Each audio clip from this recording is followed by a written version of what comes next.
Hey everyone, Christian here, and as you can imagine, as I made a video about the best places to grow palms in Florida, this is going to be a video about some of the worst places to grow palms in Florida.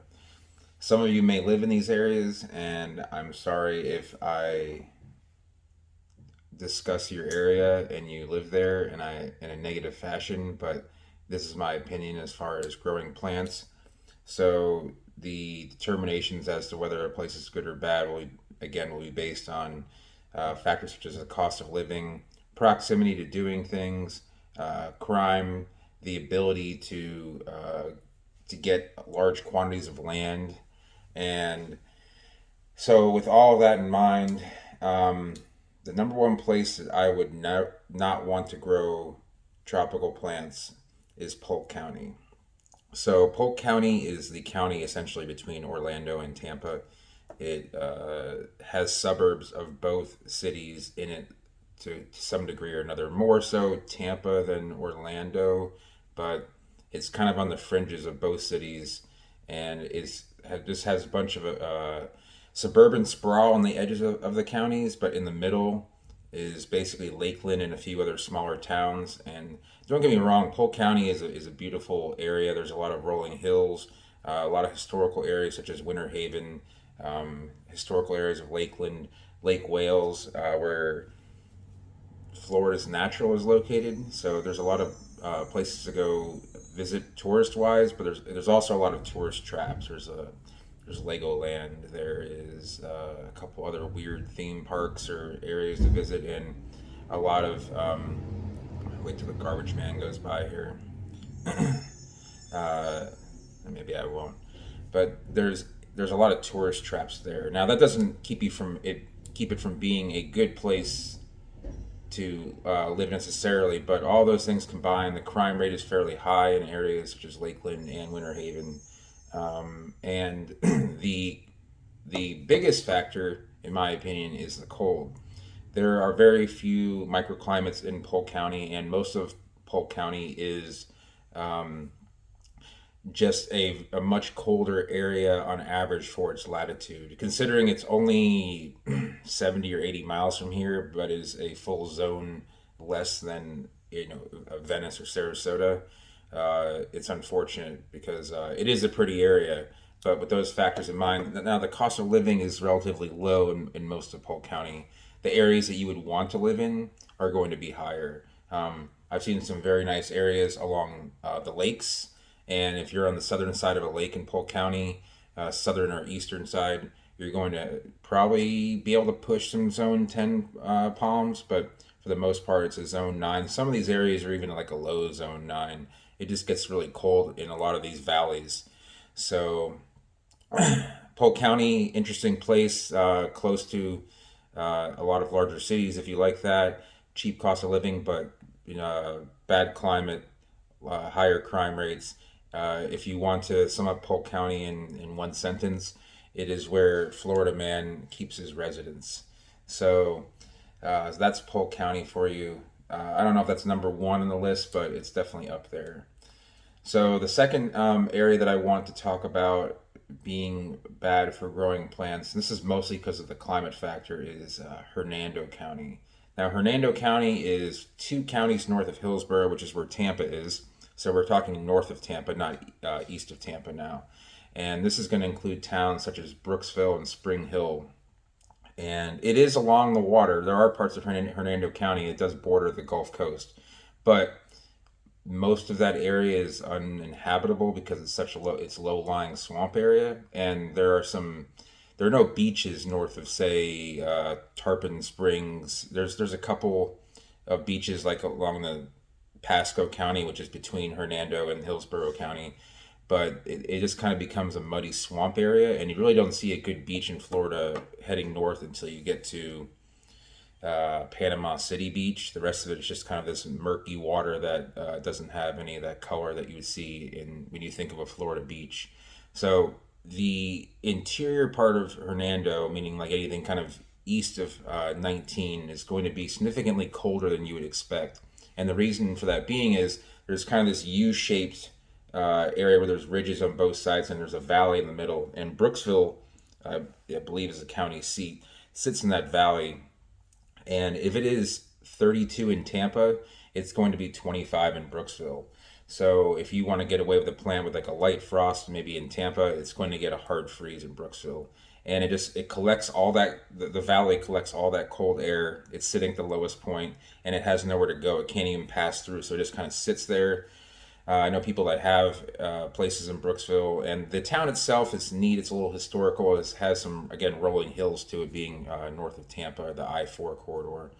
And it's kind of cool to drive through, but you're not going to see anything interesting. So you can see mostly Washingtonias, Butias, and I mean, there are mule palms there, but you're not going to be able to grow anything tropical. There's no Zone 10 anywhere in Hernando County.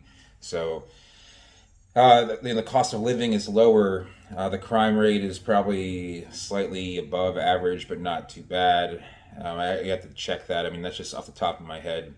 And it's not, if you wanted like a relatively rural setting in where you live, it's not terrible. Again, there's also Citrus County to the north, which is I'm not going to really mention except for the fact that there's a little bit of a community of people that just sort of live there and just because they want to live in Florida. And there really isn't like a much of a community other than that. There's Beverly Hills and Sugar Mill Woods, I believe, are the other two towns that are just north of Brooksville and in Citrus County. So so that is Hernando County for you. A lot of those areas north of Tampa are just not going to be ideal for growing tropical plants. But if you want a cheap place to live in Florida, that's going to be one of the cheaper areas, and it's in the peninsula. So the next place I'm going to talk about might be a little bit controversial, but I just don't think it's a good place to grow palms, and that's Miami Beach, the city of Miami Beach. So let me take, you know how I am with seltzer. So Miami Beach was once a great place to grow palms. In fact, it was originally a coconut plantation around the turn of the 20th century, and they decided to build a bridge. It's like this wooden, almost, I don't know if it was floating or just barely above water. I believe it was floating wooden bridge for vehicles, carriages, or cars around 1913 from the city of Miami to Miami Beach. And they realized the potential for it becoming a resort. And ever since then, through the ups and downs of Florida real estate and the economy in the 20th century, Miami Beach became what it is today through many generations, whether it be the Art Deco generation, the revitalization in the 80s and early 90s. And now it is just a playground for whoever wants to come and just use it to its advantage. So the problem being with Miami Beach is that it is very densely populated, and if you can afford a house there, it's going to be a small amount of property, and unless you're going to be spending $5 million plus. And even with that, Miami Beach is, and you probably may have seen this in the news, has a lot of issues with salt intrusion and these saltwater floodings that are going on, especially on the east side of town on Alton Road, which is sort of like the main thoroughfare. I'm sorry, the west side of town, the main thoroughfare on the west side of the beach. You're going to deal with a lot of tourists, a lot of traffic year round, especially in the wintertime. And the climate is great, but the cost of living, and there isn't a lot of violent crime in Miami Beach, but there's a lot of like petty crime there. Just people stealing things. You might see in the news that fights break out there, but you can the north side of town will be a little bit nicer place to live, but the salt intrusion, just the salt air in general, people say living on the coast is great, and it is nice, but it really limits your ability to grow tropical plants that would be suited for a climate such as that. So that's one of the downsides of Miami Beach, and for me, it's just the traffic and the overwhelming number of people. And I used to live in New York City, so I'm telling you that I'm not a fan of it. So so that is Miami Beach. That's my opinion of Miami Beach.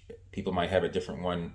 If you do have some land, you will be able to grow some plants that you may not even be able to grow in Miami. You might be able to get away with. I've seen lipsticks growing in Miami Beach, but there's not large plots of land. So The next area is going to be kind of a generalized area, and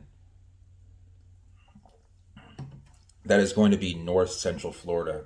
So when I say north central Florida, I mean essentially non-peninsular Florida between west of Jacksonville and sort of east of Tallahassee, which is a broad area. But the reason I mention this area is geographically and climatically speaking, it is nothing like the Florida that you normally would visit when you come here. It doesn't have any of the effects of the peninsula, where you have the Gulf of Mexico basically bringing on warmer air through the water, and you're really just kind of living in like South Georgia. It has the same effect as kind of living in that area, and so it's nice in that if you want to live in a rural area of Florida, you can live there, but you're essentially living in the southeast and you're not literally living in Florida. Also, with that said, there is, so it is quite cold, and it there's just nothing else there besides palmettos, maybe some Washingtonian. So this is going to be like north of Gainesville, as well. So this doesn't include areas like Gainesville, which has a little bit more of I don't say a microclimate, but it is a little bit of an urban heat island, and it just doesn't really offer much of anything unless you just want to live a rural life in the South. And there's no communities for growing plants really. There are some, but they're not significant, and it just doesn't really. If you live there, you won't feel like you're really living in Florida. If you want that Florida lifestyle, there's no beach nearby. If you get the kind of the trend of what's going on, most of these areas are near the water. Sorry, not near the water. And this is no exception. Now there are beautiful farms that are there, especially horse farms. You mostly will see that north of I-4 in the interior, and it stretches all the way from from I-4 up to the Georgia border. And there's a lot of there's these rolling hills. It is beautiful, but it is very, very cold there. It will get into the teens pretty much every year, and you're just not going to be able to see or grow a lot of the plants that you would want to when you think of going to Florida. It's going to be warmer in areas like Savannah, Georgia, or New Orleans.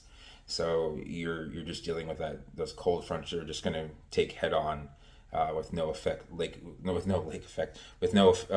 helping effect from the Gulf of Mexico or the Atlantic Ocean. So now one of the other areas one of the last areas I want to discuss is Immokalee. So many of you have not heard of Immokalee. It is a town in Southwest Florida that is kind of just northeast of Naples and southeast of Fort Myers. It's about 40 miles inland. And it's in Collier County, which is the same county as Naples. But it does get, again, being in the interior, it does get quite cold in town here, considering how far south it is.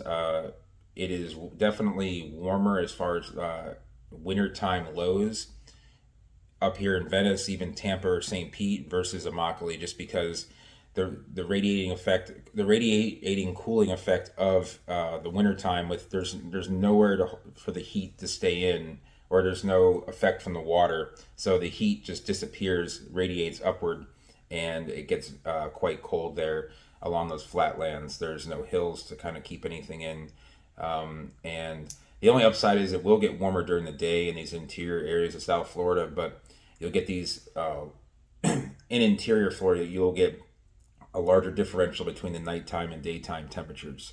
So let's say in the summertime it is 91 in Venice with a low of like 78. In Immokalee it'll be 96 or 97. 95, 96 as a high, and then it'll be like 71 as a low. So you'll see there's more of like a 25 degree difference versus maybe a 13 degree difference or so. And that's just because all the heat will dissipate much faster in an area where there's no water around. And I have seen coconuts in Immokalee. I used to live about 8 or 10 miles from town, more like 5 or 6 miles as the crow flies. And it does have a lot of tropical plants there, in the sense that that barely make it. I see mangoes there. You'll see royals there and coconuts, but the coconuts get burned, and it's probably like a borderline zone 10. And considering how far south it is, you're much better off living in somewhere like Estero, Bonita Springs, even if it is more expensive. Also, Immokalee is one of the most crime-ridden areas of Florida, considering its size is only like 13 or 15,000 people, and there's a lot of violent crime. When I used to live in the area, the police station was shot up, and you can Google that. I think it was in like May of 2012. So there's just one grocery store that I can remember, and a couple fast food places, and there's a lot of farms around. But it gets there's a lot of towns like Immokalee in Florida. There's also Arcadia. There's LaBelle. There's Waimama, which is kind of near Tampa, and then you have a couple. I guess there's a couple areas in the East Coast that are like this too, where they're kind of migrant farm communities. So it's mostly just farming going on, and not tropical plant farming, more just like vegetable and fruit farming. So there are some towns that I wanted to mention as honorable mentions for a good place to grow, and one of them would be the Sarasota Venice area. Now, the cost of land here is a little bit on the higher side, but it is a good climate, especially if you're west of 75. The quality of life here is very high. There's very little crime.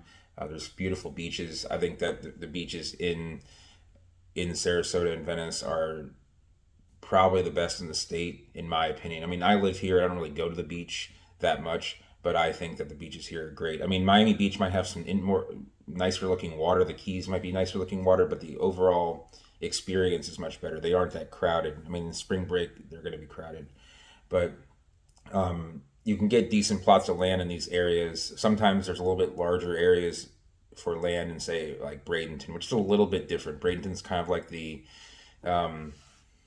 ugly duckling of, like, if Sarasota and Bradenton were twins, which they kind of are. Bradenton is the ugly duckling of Sarasota's, sort of like the high school prom queen or king, and the Bradenton sort of just the leftovers, if you will. So, hate to knock Bradenton, but it's just one of those places that you never know what you're going to expect when you go there. So, also, Tampa isn't a terrible place to grow palms. It really depends on where you live in Tampa. If you live near the water, if you live on Davis Island, you live in historical Tampa, less land, better climate. If you live way out north towards like Lutz and Wesley Chapel, which is actually in Pasco County, it's going to be quite colder, definitely a zone 9 there. Metro Orlando is going to be not a terrible place to grow plants. You're going to be in this weird area where you never really know what zone you're going to be in. There's so many microclimates in Orlando. It might be one of the most diverse microclimate areas in all of Florida, and I'll explain why. There are dozens, if not hundreds, of lakes in the area of Orange County, Seminole County, Osceola County, and then you have next to it is Polk County, but and also Lake County, which is hence it's called Lake County because it has a lot of lakes. But you have the lakes, you have urban heat island effects, and you sort of have this ability of Orlando to kind of be on the edge of where a lot of these cold fronts will stop. And they don't stop like right at Orlando, but you can kind of see that Ocala will get quite cold. Orlando will not get nearly as cold. And Orlando has kind of transitioned as a major city that was once a zone 9, now being a zone 10. So if you're on the south side of town, especially areas like St. Cloud, which is right along the south side of a lake that I don't think I can pronounce. I can't remember the exact name. Yeah, it could be wrong. It could be different. There's so many of them.